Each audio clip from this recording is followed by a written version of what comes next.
You know, sadly, they've never been busier than they are now. But we're going to speak about this Torah portion, which is the portion of Vayakel, and we know Vayakel means to gather. And we're coming now from the art site of Chaim Topol.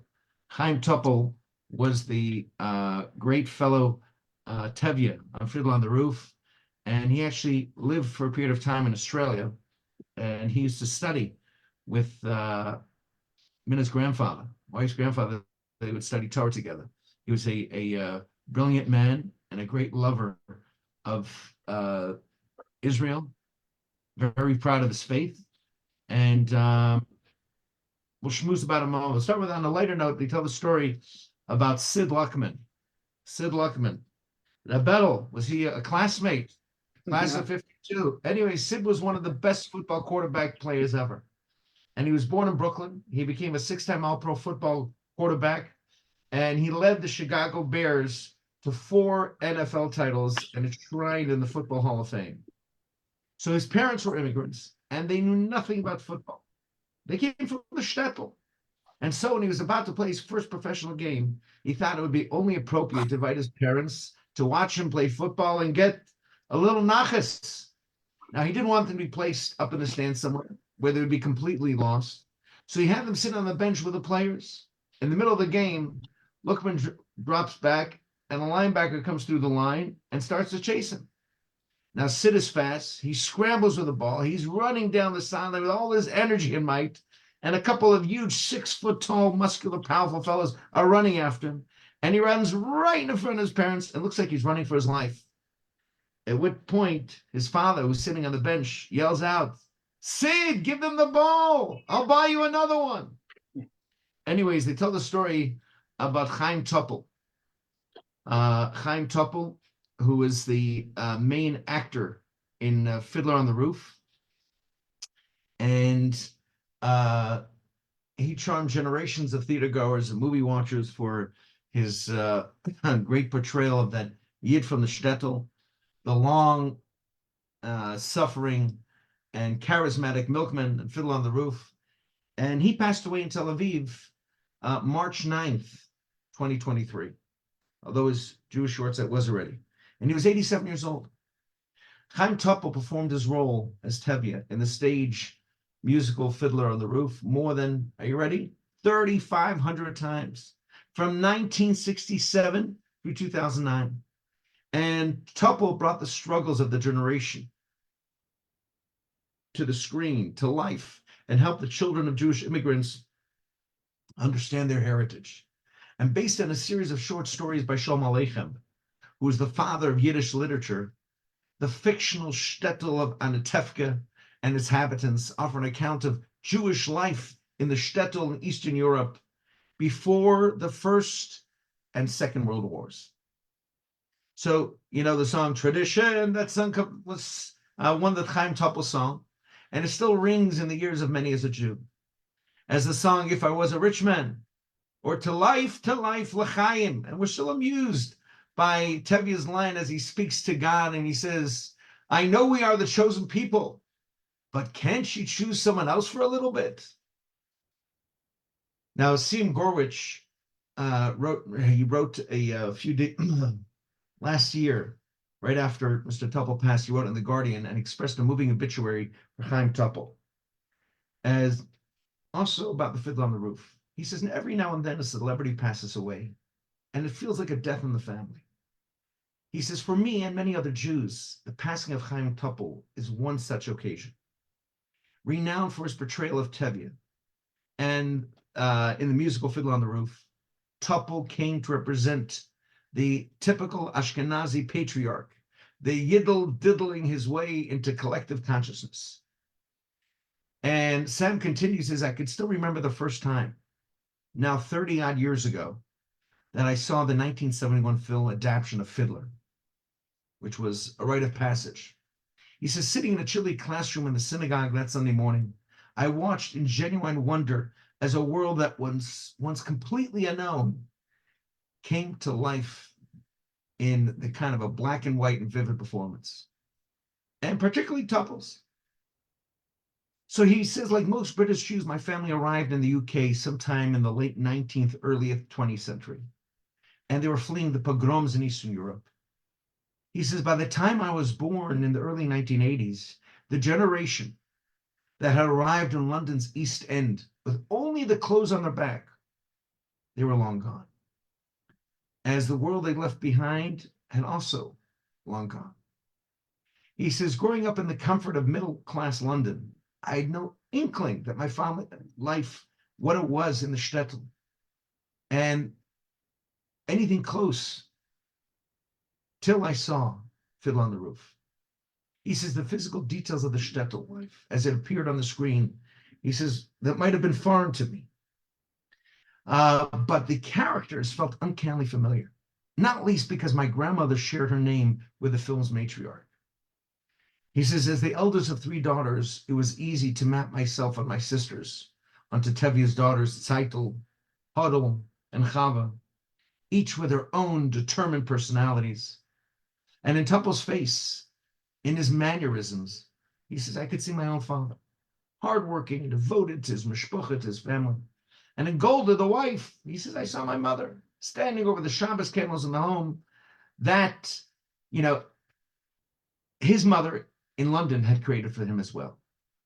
He says, when I got home that day from Hebrew school, Topol's explosive rendition of tradition was still ringing in my ears, and it felt as if a piece of the puzzle of who I was, a piece I've never been known that was missing. And suddenly it fell into place. This spirited, sentimental, heartbreaking musical, he says, was my origin story. And now not only did I have a clearer understanding of my identity, but I could share it with others, show them my heritage, and help them understand too. You know, it's often said that an actor made a part their own. But in the case of Topol, it's undeniably true. Despite being just 35 when he played Tevye on the screen, Topol brought a soulful authenticity to the role that will never be matched. And the obituary concludes, he says, Fiddler on the Roof gave me and many other Ashkenazi Jews a sense of belonging. It fills the gaps of our parents and our grandparents. He says, what a gift, what a legacy. I'll be forever grateful. But today, I want to go a step deeper. You know, the late Chaim Topol was faced with keen challenge in Fiddler on the Roof. As his very own daughter chose modernity over tradition, romance over obedience to Papa. And it's this tension that drives the famous musical and has become the great dilemma for so many of our people, and especially for our youth to this very day.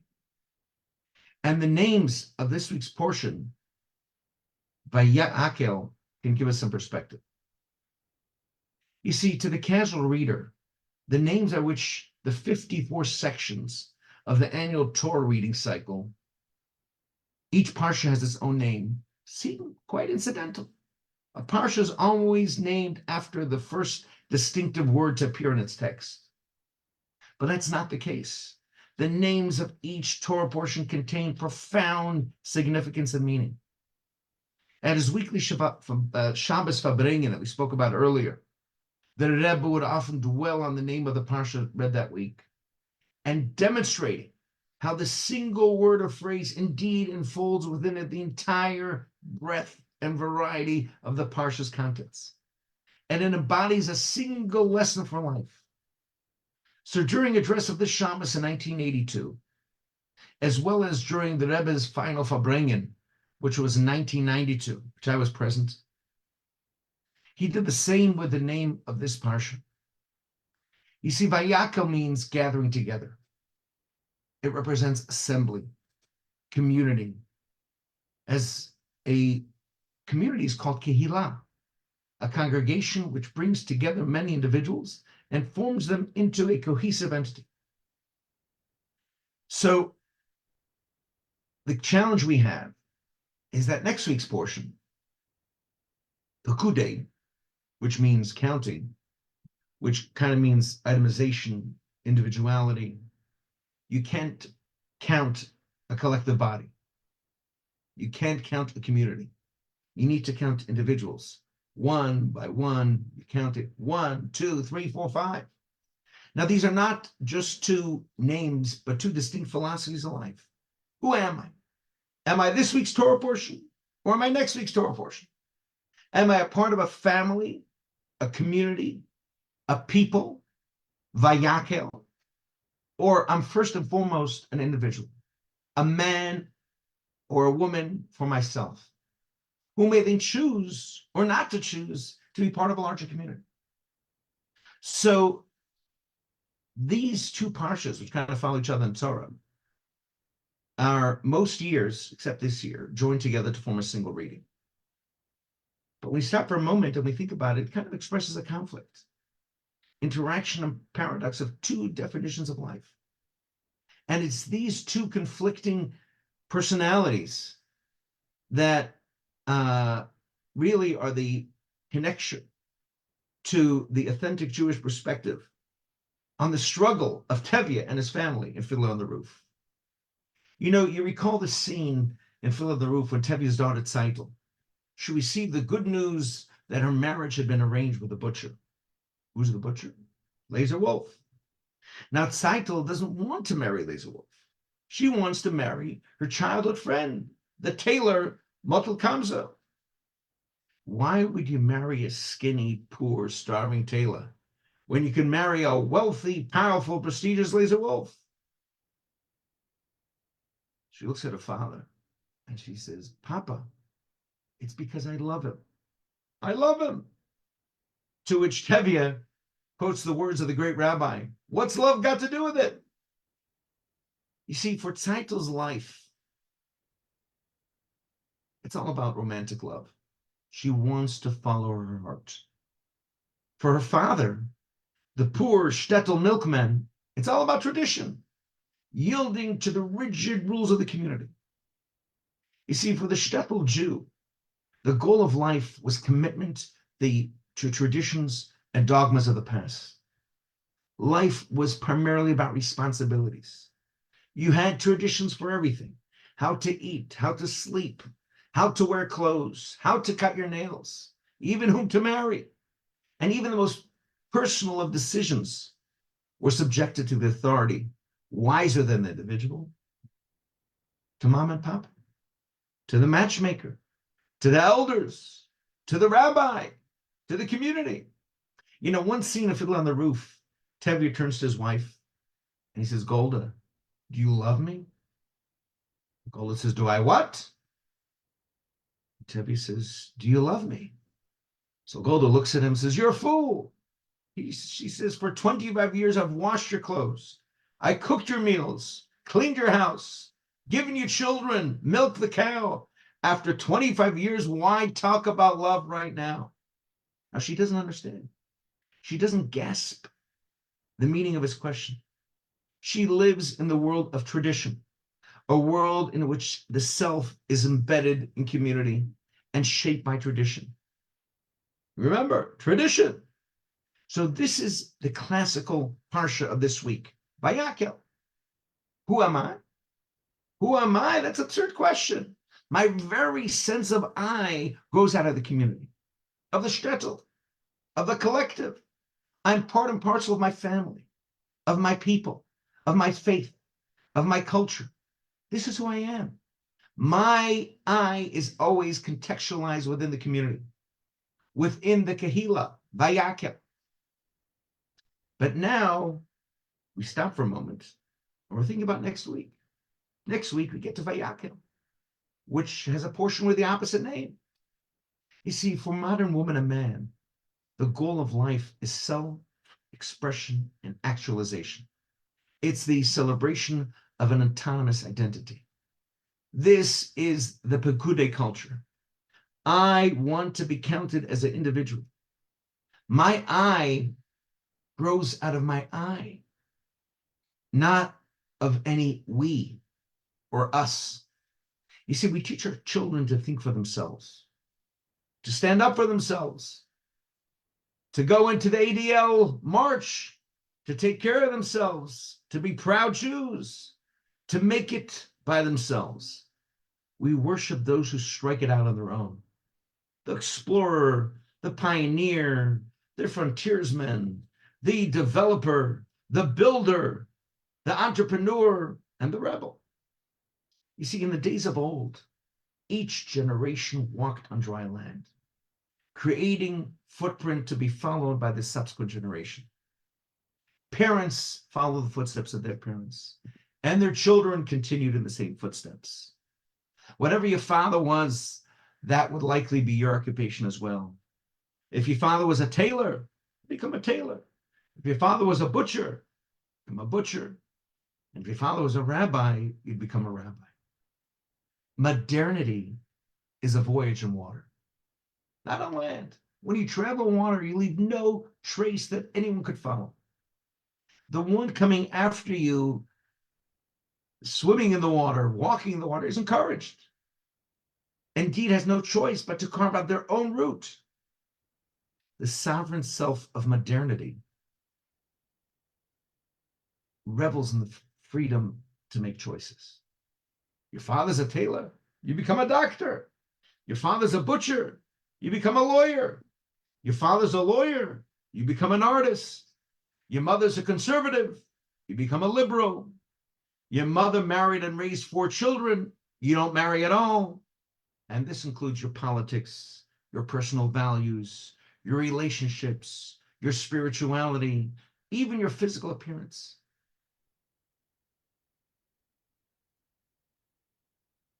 So we once used to be the chosen people.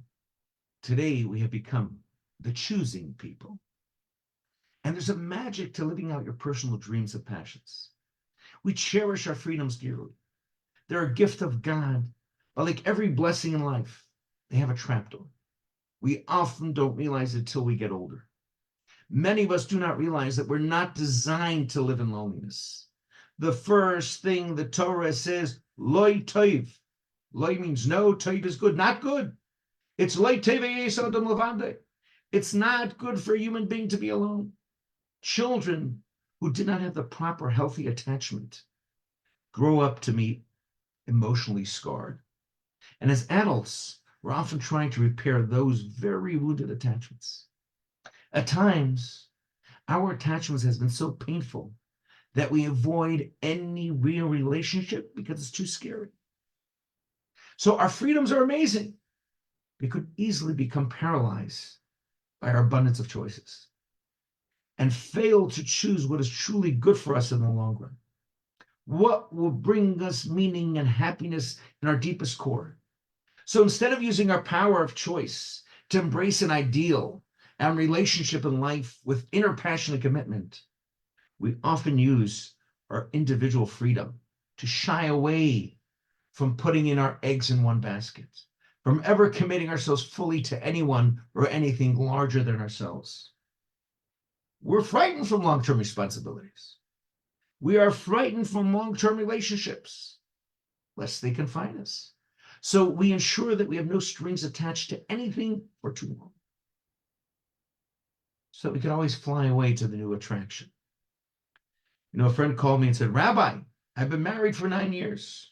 We have 2 kids, but I'm bored of the relationship. We have so many differences. I'm sick of going to marriage counseling. I just want to be free. Another friend calls me and says, Rabbi, I'm dating this girl for 4 years. My mother wants me to marry her. Surprise, surprise. Even mother likes her. He says, but why should I? Why do I need the pressure and commitment of marriage? Why can't we just enjoy each other as friends? And then there's a third telephone call. Came from a couple who has a good marriage, but they don't want to have children until they've climbed to the top of the ladder of corporate America, or whatever is kind of left of it. He's a banker. She is a real estate developer. And I explained to her that the clock ticks away, but she tells me that her priorities must come first. And her primary objective is personal success, not raising children.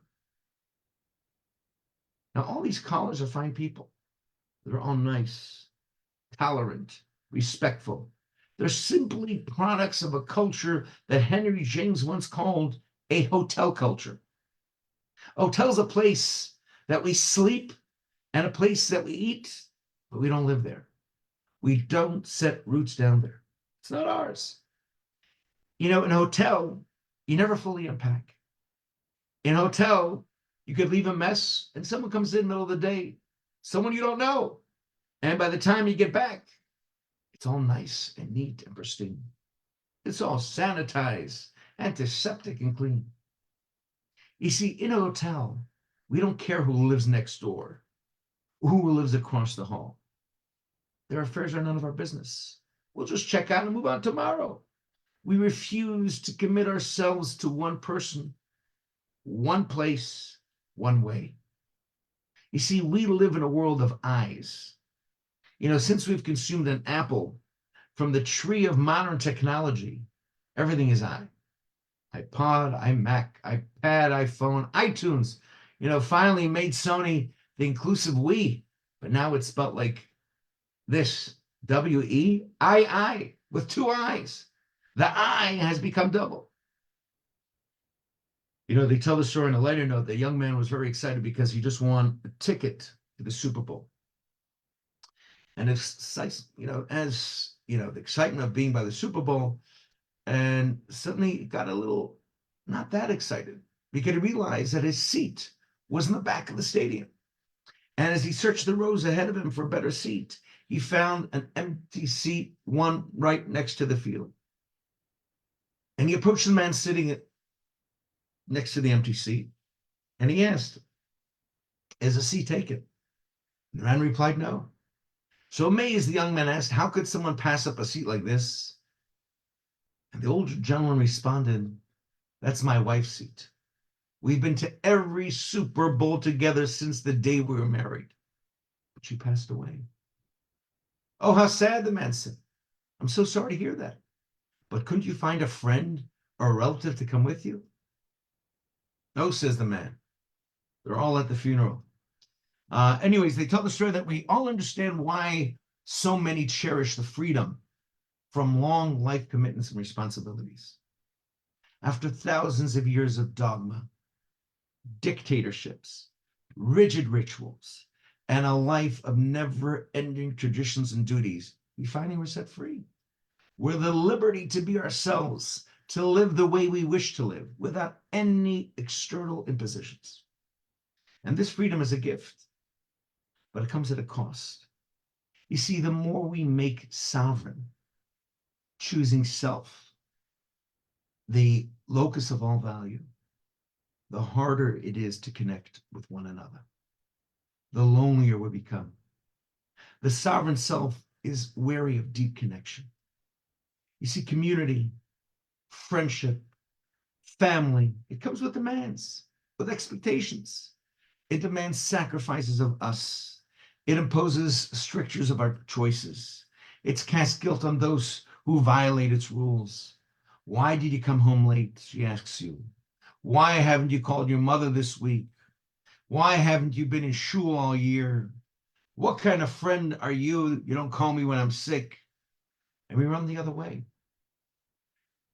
Stanford psychologist Robert Putnam discovered a curious anomaly some years ago.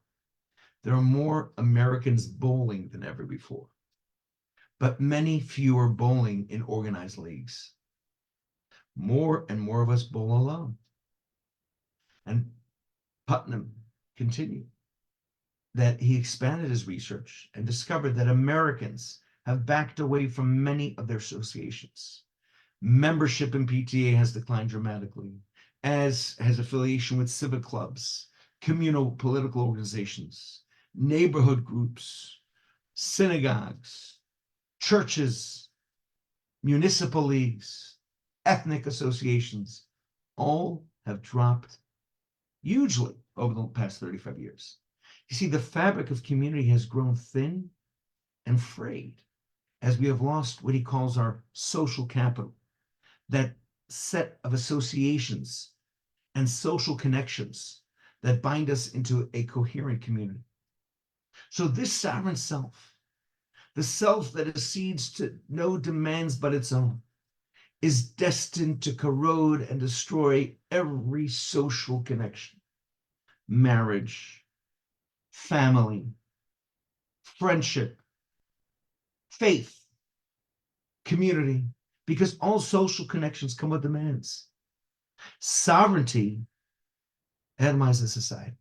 It turns every relationship into a one-night stand. So paradoxically, a life of commitment and service to something beyond ourselves allows our deepest self to emerge. You see, when we live in a voluntary, solitary confinement, we may be free and unrestricted, but the self we're expecting, kind of expressing this freedom is so much shallower and sadly so much lonelier. So like a violin, which can only produce music when the chords are tied down, our deepest music can emerge only when our freedom is channeled toward commitment and service. You see, life without connection, without community, without a calling, without responsibility, without something larger than ourselves is emptier, more hollow, and more shallow. He says, now we can understand the meaning of this week's parsha. The beginning of identity, of childhood and life, is the inner awareness that you are not alone. You are loved unconditionally. You're cherished absolutely. You're a part of something infinite, eternal, and authentic. Your dignity is absolute because you are not a lonely, tiny creature or a dust particle in the surface of a titanic cosmos. You are, as it teaches us in Tanya, the fundamental work of Chabad. You're a chelik elikam mimal mamash, which means you're a derivative of divine consciousness. Your separateness is only external, but you're really a vayakel. You're really one with your creator. You're one with your people. You're one with the universe. Now it begins with parents, and it continues through all relationships. The first thing is vayakel, this week's Torah portion. People must know and feel they are not alone. They can trust. We have their backs. And with his wounded, life becomes very hard. But what is vayakel in Judaism? It's not about community that stifles individuality and creativity. After and through vayakel, we come to next week's portion. We find our unique contribution to the grand symphony of life. We discover the value within our own body, mind, and soul. We respect our boundaries, our blessings, our gifts, talents, and also our challenges, difficulties, addictions, battles. We realize that we can only truly give to others and to the world when we're anchored in our own selves, in our own truth, in our own light and presence. We can't be people trying to please others all day and trying to fit into other people's expectations. We must know who we are and what God wants from us.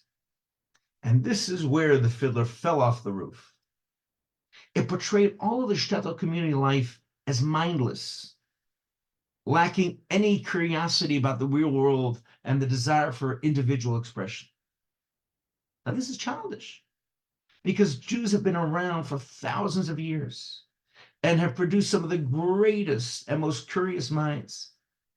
Our commitment to tradition did not come from blind obedience and submission, even if some Jews understood it that way and still do, but rather from the profound and wise awareness how these very traditions are rooted in the deepest awareness of the universe, and most importantly, the meaningful of life, and allow us to live our life to the fullest, even as individuals. So perhaps he tried to repair part of this challenge in later years, because Chaim Topol, as I mentioned earlier, became a student of Torah, and he completed the entire Talmud twice, and he studied almost daily basis the teachings of Chabad Hasidic philosophy. So may his memory, both as Tevye and Chaim, always inspire us. And most importantly, may we take this week's portion and make peace with this profound tension, discovering how real tradition and real love converge into one. For all tradition is here to teach us the meaning and the experience of genuine love. In the words of the sage Hillel, love is the entire Torah, all else is commentary. Or as Hillel put it in Ethics of Our Fathers, if I'm not for myself, who will be here for me? But if only for myself, then what am I? And that is the spirit that we take out of this week's Parsha, of the most important part of how we could go ahead and adhere and respect the beauty of traditions that take us back to Mount Sinai, but live in the ultimate real world of 2024. With that, I want to share that I'm hoping that everyone joins us, God willing. It's around the corner, April 1st, for our trip to the Holy Land. Before that, we have coming up in Litchfield this Sunday at 10:30, the Hamantash Bake on March 10th, and the same thing in Oxford at the Quarry Walk Community Room on March 24th at 5:30. And the night before that in Litchfield, we got Havdalah and Hamantashen, H&H. All that could be found on our website, chabadnw.org/Purim. Saturday night in Litchfield, first night of Purim. And I want to thank everyone who enables Chabad to, this is going to be our 29th Purim. 29th Purim. And there's one particular lady in Kent in a nursing home who we have been serving for 27 years. She came in the third year that we were here to a nursing home. She's been there ever since. So Chabad, the Rebbe always taught us that it's nice to count, to be pekude, to count yourself, to make sure that you got Purim, you got Shalach Manis, you got your Hamantashen, but the most important part is to bring it to the masses, to bring it to the world. From every golden age to prep school to drug rehab center, Chabad is bringing the spirit of Purim to them. And the merit of everyone doing all the good that they do, let's hope God will do his good and very soon send us the ultimate time, the coming of Mashiach now. Any questions? Well, I want to wish everyone a very good Shabbos. To life, l'chaim. Till next week, sei gesund, and all the